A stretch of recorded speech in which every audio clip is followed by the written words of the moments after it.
Isdalen Valley, known locally as Death Valley, has a dark reputation that stretches back centuries. In medieval times, it was a place where people came to end their lives, and even in modern times, hikers had fallen to their deaths in the treacherous fog that often shrouds the valley. But when police officer Karl Halvar Oz arrived at the scene that November morning, he immediately knew this was different. The smell of burned flesh still lingered in the cold air, and the woman's body told a story that defied easy explanation. She was burned extensively on the front of her body. Her face, hair, and torso were charred beyond recognition, but strangely, her back showed no signs of burning. It appeared as though she had thrown herself backward from a fire. But what fire?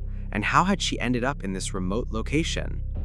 The woman appeared to be between 25 and 40 years old, about 5 feet 4 inches tall, with long, brownish-black hair that had been tied in a ponytail with a blue and white ribbon. Isdalen Valley, known locally as Death Valley, has a dark reputation that stretches back centuries. In medieval times, it was a place where people came to end their lives. And even in modern times, hikers had fallen to their deaths in the treacherous fog that often shrouds the valley. But when police officer Karl Halvar Oz arrived at the scene that November morning, he immediately knew this was different. The smell of burned flesh still lingered in the cold air, and the woman's body told a story that defied easy explanation. She was burned extensively on the front of her body. Her face, hair, and torso were charred beyond recognition, but strangely, her back showed no signs of burning. It appeared as though she had thrown herself backward from a fire. But what fire? And how had she ended up in this remote location? The woman appeared to be between 25 and 40 years old, about 5 feet 4 inches tall, with long brownish-black hair that had been tied in a ponytail with a blue and white ribbon. The positioning of objects around the body immediately struck forensic investigator Tormod Bios as highly unusual. The woman wasn't wearing her jewelry or watch. Instead, these items had been carefully placed beside her body in what appeared to be some kind of deliberate arrangement. The placement and location of the objects surrounding the body was strange. It looked like there had been some kind of ceremony, Bonus later recalled. Among the items found were the remains of rubber boots, nylon stockings, a broken umbrella, several bottles, and various pieces of jewelry. But perhaps most telling was what wasn't found: any form of identification. Every single label had been meticulously cut from her clothing, and distinctive marks had been scraped off bottles and other personal items. Someone had gone to extraordinary lengths to ensure this woman could never be identified. The scene suggested either a ritualistic suicide or a carefully staged murder, but which one remained a mystery. The investigation took a dramatic turn when police discovered that the mysterious woman had left behind 2 suitcases at Bergen's central train station. What they found inside these cases would transform the investigation from a simple death inquiry into something resembling a spy thriller. The suitcases contained an array of disguises that would make any intelligence operative proud. Multiple wigs in different colors and styles, sunglasses with the woman's fingerprints on the lenses, glasses with clear lenses that appeared to be purely for disguise purposes, and a hairbrush. There was also a prescription bottle for eczema cream, but like everything else, all identifying labels and marks had been removed, even from the prescription medication.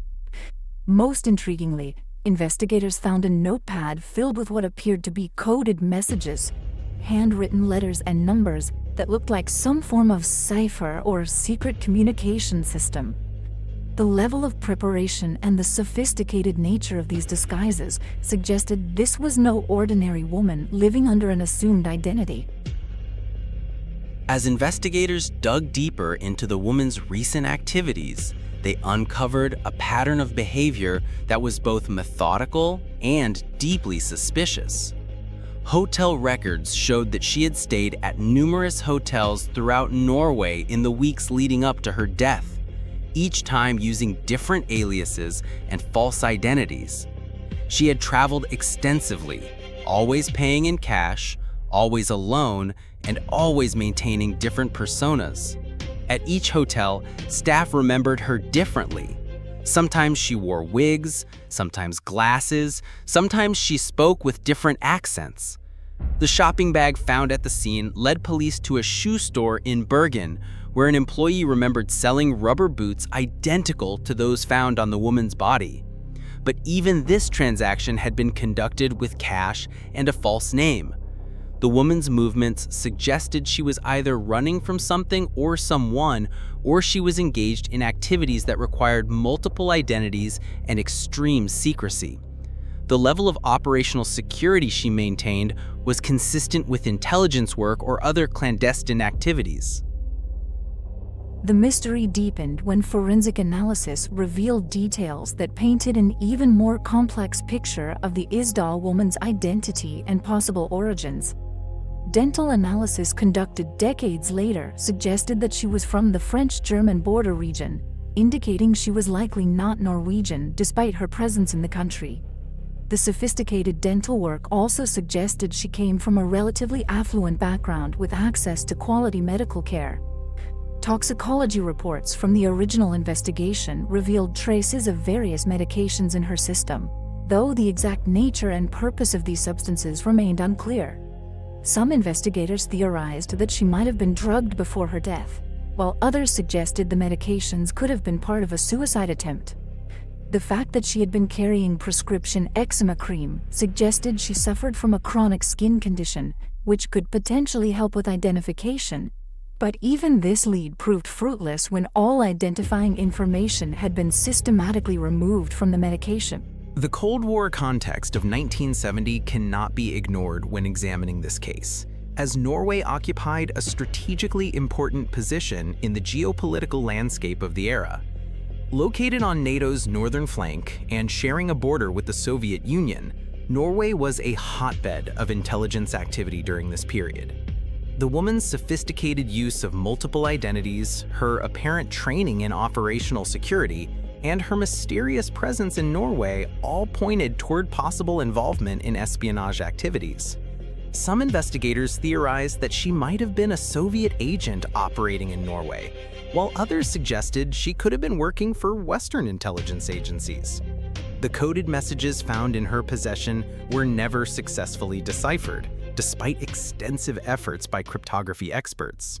The timing of her death, coming during a period of heightened Cold War tensions, raised questions about whether she might have been eliminated by hostile intelligence services or whether she had been abandoned by her own handlers and chose to take her own life rather than face capture. The evidence, with some focusing on the possibility of organized crime connections or personal motives for murder.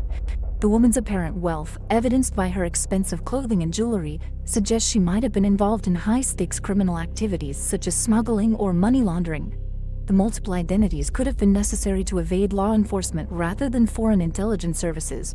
Some investigators propose that she might have been a courier for criminal organizations, carrying valuable information or contraband across international borders. The careful staging of her death scene could have been intended to send a message to other criminal associates or to cover up evidence of her illegal activities. However, this theory struggled to explain the sophisticated level of tradecraft she displayed and the apparent ritualistic elements of her death. The level of preparation and the methodical removal of all identifying information suggested someone with professional training rather than a common criminal. The investigation was hampered by the limited forensic technology available in 1970, but modern scientific techniques have been applied to the case in recent years with mixed results. In 2016, Norwegian broadcaster NRK partnered with police to reopen the investigation using contemporary forensic methods. DNA analysis was conducted on remaining evidence. An isotope analysis of her teeth confirmed the earlier assessment that she originated from the French-German border region.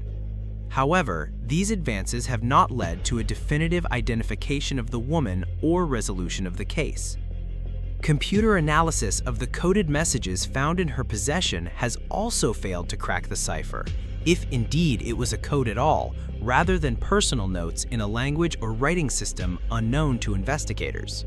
The lack of missing person reports matching her description from anywhere in Europe during the relevant time period suggests that either her disappearance was not reported by family or associates, or she was operating under such deep cover that her true identity was known to very few people. Psychological profiling of the case has focused on the apparent ritualistic elements of the death scene and what they might reveal about the woman's final moments or the motivations of her killer. The careful placement of personal items around the body, the removal of all identifying information, and the location chosen for her death all suggest a high degree of planning and symbolic significance. Some psychologists have theorized that if this was a suicide, it represented a final act of defiance or a message to unknown recipients. The choice to die in Death Valley could have been symbolic, representing her desire to disappear completely from the world. If this was murder, the ritualistic staging might have been intended to convey a specific message to intelligence agencies or criminal organizations. The fact that she was found with her arms in the boxer position, typical of fire victims, but with burns only on the front of her body, has led some experts to theorize that she might have been unconscious when the fire started, either from drugs or physical trauma. Recent developments in the case have included attempts to use genealogical DNA analysis and advanced facial reconstruction techniques to identify the Istal woman, but these efforts have been complicated by the extensive damage to her remains and the passage of time. In 2017, Norwegian authorities announced that new evidence had emerged, including additional forensic analysis that confirmed she was likely from Central Europe. However, this new evidence has not led to a breakthrough in identifying her or solving the case. The Norwegian government has also declassified some intelligence documents from the Cold War era, but none have provided clear connections to the Istal woman case. Amateur investigators and true crime enthusiasts have continued to research the case, proposing new theories and attempting to decode the mysterious messages found in her possession. Some have suggested connections to other unsolved cases from the same era, including the death of other unidentified individuals who might have been involved in similar clandestine activities. The Isdal woman case remains one of Norway's most famous unsolved mysteries, representing the intersection of Cold War intrigue, forensic science, and human tragedy. Over 50 years after her death, she continues to be known only by the valley where her body was found, her true identity as mysterious as the circumstances of her death. The case has inspired books, documentaries, and podcasts, each attempting to unravel the mystery of who she was and why she died. What makes this case particularly compelling is not just the mystery of her identity, but the glimpse it provides into the shadowy world of intelligence operations during one of the most tense periods of the Cold War. Whether she was a spy, a criminal, or simply a woman running from a dangerous past, the Isdal woman's story serves as a reminder that some secrets are buried so deeply that they may never be uncovered. Her death in the remote Norwegian valley represents not just an unsolved crime, but a window into a world of international intrigue where identities are fluid and lives can be erased as easily as labels cut from clothing.